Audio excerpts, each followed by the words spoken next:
نبی پاک صلی اللہ علیہ وسلم فرماتے ہیں جس نے مجھے خواب میں دیکھا اس نے مجھے ہی دیکھا۔ شیطان خواب میں بھی آ کے میری مثل ہونے کا دعویٰ نہیں کر سکتا۔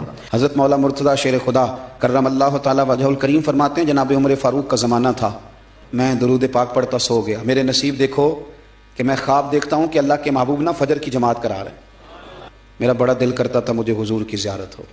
فرماتے ہیں نبی پاک صلی اللہ علیہ وسلم نے جماعت کرائی اور غلاموں کی طرف رخ نور پھیرا، وہ صحابی ٹوکرے میں ڈال کے حضور کی بارگاہ میں لائے۔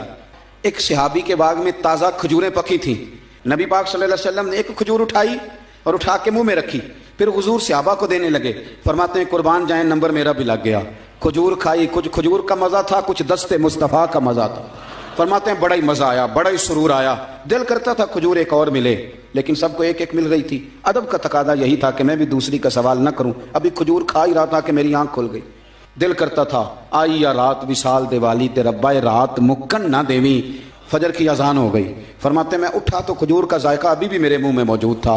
فرماتے ہیں دل گرفتہ، کہتے ہیں بھارا دن چڑھ گیا، اذان فجر ہو گئی، صبح صادق طلوع ہو گئی، میں اٹھا، وضو کیا، سنت ادا کی، مسجد میں جا کے نماز کے انتظار میں بیٹھ گیا۔ اتفاق دیکھیں، فرماتے ہیں فاروق اعظم جماعت کرانے آئے کہ حضرت عمر نے بھی وہی صورتیں نماز میں شروع کر دیں جو رات خواب میں حضور نے نماز کے اندر پڑھی۔ میں سمجھا یہ اتفاق ہے، لیکن جناب فاروق اعظم نے جب نماز پڑھا کے سلام پھیر کے لوگوں کی طرف رخ کیا تو کھجوروں کا ٹوکرا بھی آ گیا۔ میں نے سمجھا یہ بھی اتفاق ہے۔ فرماتے ہیں عمر نے ایک کھجور اٹھائی اور باقی بانٹنے لگے، اور عمر نے ایک کھجور مجھے بھی دی، کھجور میں نے کھائی، مزہ مجھے بڑا آیا۔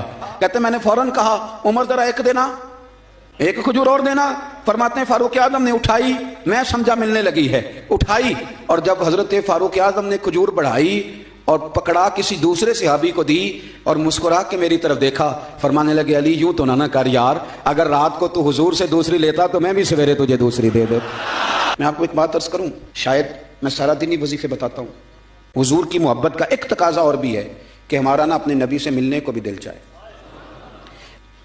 بچے ایک دوسرے سے لڑائی کرتے ہیں تو وظیفہ بتا دیں، دکان نہیں چلتی تو وظیفہ بتا دیں۔ میں پڑھتا ہوں بزرگوں کی کتابیں تو بزرگ فرماتے ہیں لوگ آیا کرتے تھے کہ کوئی درود و سلام بتائیں جس سے مدینے والے محبوب کا دیدار نصیب ہو۔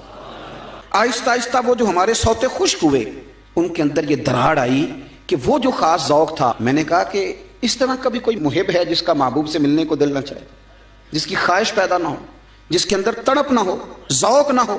رات کو نا لوگ نہا کے سوتے تھے، خوشبو لگا کے سوتے تھے، استغفار پڑھتے تھے، اپنے بستر کو دیکھتے تھے صاف ہے، اور پھر وہ مدینہ شریف کی طرف منہ کر کے باوضو درود و سلام پڑھتے سوتے تھے۔ کوئی پوچھتا تھا یہ کیا ہے تو کہتے تھے چر ہویا مینوں ترلے لیندے ہاں، کدی موڑ میرے ول واگاں، خواب میری وچ ایک بار جیاں میں ساری عمر نہ جاگاں۔